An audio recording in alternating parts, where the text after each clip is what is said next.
The liberal media in the US, they have had such a hard time accepting Trump's victory. It really is a thing of beauty. I'll finish you with a few examples. Late night host Jimmy Kimmel, well, he teared up on air. Let's be honest, it was a terrible night last night. It was a terrible night for women, for children, for the hundreds of thousands of hardworking immigrants who make this country go, for healthcare, for our climate. Oh, it was such a terrible night for America, even though the majority of voters voted for him. How stupid are you people? Here's a few more. It's not the elite that's going to pay the price.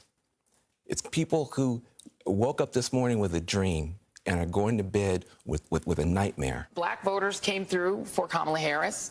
White women voters did not. And this will be the second opportunity that white women in this country have to change the way that they interact with the patriarchy. I'm obviously very disappointed. I'm very sad. It's been very difficult, but boy, oh boy, do we have a country if we can keep it. People didn't come out. I don't know why, and it doesn't even matter. He's now the president. I'm still not going to say his name. Oh, Kel, isn't it amazing?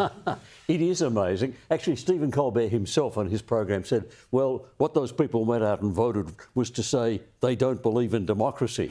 Now, truly, he said that.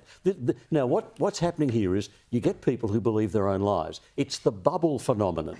It's like the boy in the bubble in Seinfeld. These people live in a bubble. They only talk to other people who agree with them and who like their points of view.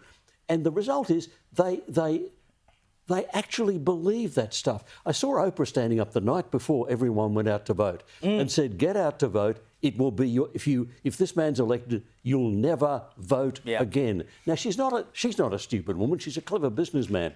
So she knows it's not true. So why is she saying it?